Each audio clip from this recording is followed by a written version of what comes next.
All right, now we got reactions of alkyl halides. So the good news is alkyl halides can really only do 4 reactions. SN1, SN2, E1, E2. So what you're looking for is you're looking for some clues, right? And through this, I'm not going to maybe go through every step of every mechanism, but I'm going to review some of this because hopefully we've seen it before now. So I have a secondary alkyl halide, which remember, secondary alkyl halides are like the jack of all trades. They can do all 4 mechanisms depending on what you're reacting with. Okay, now I also see KCN. So KCN, remember, if I break off the potassium, because potassium is a metal, and then Cn, the cyanide ion, is another ion that just snaps off, this is ionic. So really think we have Cn minus. Remember, Cn minus, that's one of your reagents that it came from a relatively strong acid, which means it is not a base. If it's not a base, it is only a nucleophile.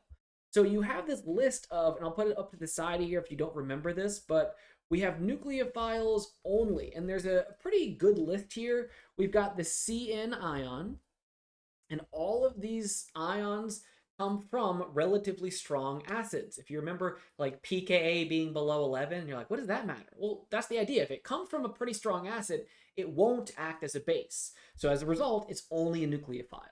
So Cn minus, I minus, Br minus, as well as SH minus, so like a sulfur with a hydrogen and a negative charge, Sr minus, R being any carbon chain, usually methyl, ethyl, small carbon chains.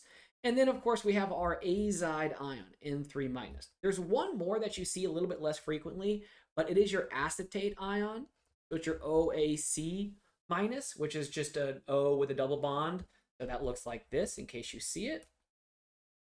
So that is acetate group, like acetic acid. And because again, it came from a pretty strong acid. pKa of acetic acid is below 11.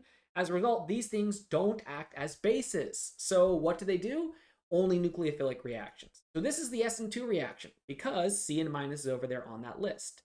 So what we're going to do then is Cn comes in, attacks, takes out the alkyl halide, and what we get is the attack on the opposite face. We get that inversion, the Walden inversion or the back attack, whatever you want to call it. We've flipped the stereochemistry and we end up with Cn on a dash only. We don't get a mixture unless you started with a mixture, which we didn't. We started with one single stereoisomer. We have one single stereoisomer. Okay, what about the next one? Secondary alkyl halide again, NaOH, water, and heat. So OH minus is not on that list up at the top of the page, which means OH minus, it has a negative charge. Yes, it is a strong nucleophile, but remember, it is also a strong base. If you have a reagent like this, that's a strong nucleophile and a strong base, that means it could do SN2 or it could do E2. On a secondary position, what you have to remember is the E2 reaction is favored on a secondary position. So if we have a strong both reagent like this, so if we've got a strong nuke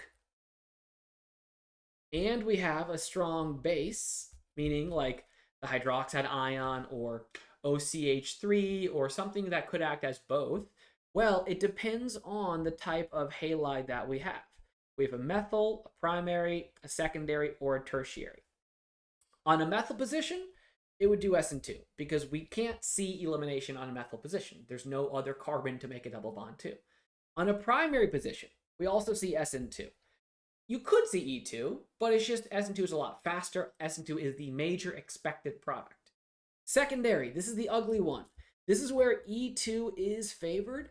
You get a lot of SN2, but if you have a question on your exam that says, predict the major product on a secondary position, if something can act as a strong nucleophile and a strong base, the major product is E2. What about tertiary? Well, that's E2 as well, because remember, on a tertiary, we don't see any SN2 at all. Okay, so this tells me that we have, sure, it's a strong base and a strong nucleophile, but on a secondary position, that tells me E2 is the major expected product. Could you make the SN2 product? Sure, if you were specifically said, draw the SN2 product, or draw all substitution and elimination products, sure. Otherwise, though, I wouldn't do it. I would only draw the E2 product for the major expected product. Okay, so it's a base. What kind of base is this? It's a small base. So that means you're going to pull one of the H's from this more substituted side, right, you're going to get the Zaitsev product, the Zaitsev alkene. So NaOH, I'll redraw it over here. Specifically, remember, because we are doing all of this in one step, you have to pull the H from the opposite face as your leaving group. So the H has to come off on a dash, not the one on a wedge. And what that means is, remember, sometimes if the H isn't on the right face, we can rotate straight chain hydrocarbons. We can't rotate rings though, right? So we can rotate straight chains like this, but here we don't need to because the H is on the proper face. It has to be on the opposite face though. So what you get is you get your double bond in the middle of the chain. That is your E2 product in this case. So what if I give you a different base?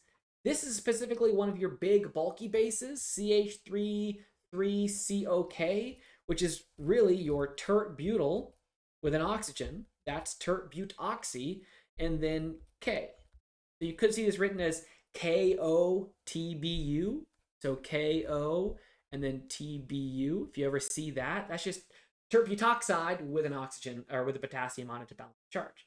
The difference is, sure, it's still a strong base. It still wants to do E2, no difference there, except because it's so big and so bulky, it would rather pull a hydrogen from the end of the chain because these H's on the end are more accessible. It's easier to grab an H off the end than it is over here for these big bulky bases. So something like this, remember we call this one of our Hoffman bases. It is a big, bulky, non-nucleophilic base, so it's going to come in, and it is a base, so I'll go ahead and imagine we've got O's with negative charges here. We're going to grab specifically, just like before, the H on a dash, although usually we don't need to draw it like that, because on the end, we got a lot of H's. But we're specifically going to get the double bond over there on the end of the chain, on the less substituted position. So you end up with your double bond over there. That is the major product for these big, bulky bases. Other big, bulky bases, this one you've probably seen, and if you haven't, maybe now is the first time. We have a nitrogen with 2 isopropyl groups coming off. Sorry, that's just a one single carbon there. And then we got negative charges, and we got a lithium ion, and you're like, nope, I've never seen that before in my life. This is LDA. So if you see that, now you see why. That's a big, big, bulky base. It's not going to do Zaitsev elimination. There's no way that can fit into the middle of a chain and pull an H off. The major, more likely product is it's going to pull the H from the end and give us that. All right, last one here. What about this one? And this is where you get an ugly mixture of things. So how is this different? I have CH3OH. Because it's neutral and not ionic, like KOCH3 or NaOCH3, this is just CH3OH.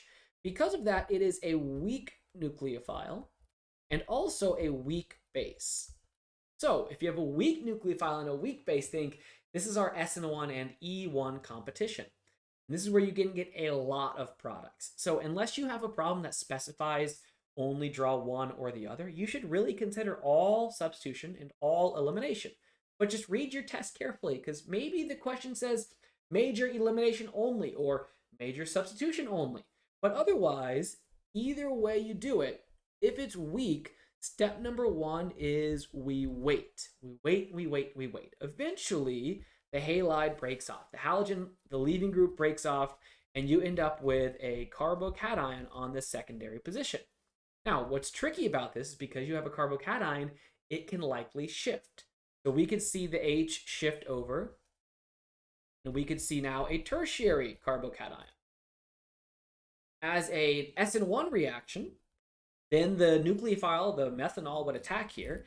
And I said I'm not going to go through every step of the mechanisms in this just to show you kind of a review, but you end up with an OCH3 on the tertiary position. That would be your major SN1 product, your major substitution product. What about elimination? Well, once we have this carbocation, we could pull the H from next door because methanol is also a weak base. So you could also get this Zaitsev alkene. That would be your major E1 product. So you should draw them both. And there's more than this, right? Because you could attack before we shift. And we could also see maybe sometimes a cis-trans option with double bonds. But here, I'm only drawing the major. I'm drawing major. That's what that says. There's an A squeezed in there, I swear. The major substitution and the major elimination, those are the two that we have. All right, that's it. We got a lot of stuff that we just went through, so hopefully that makes sense, but we're going to move on to the next one.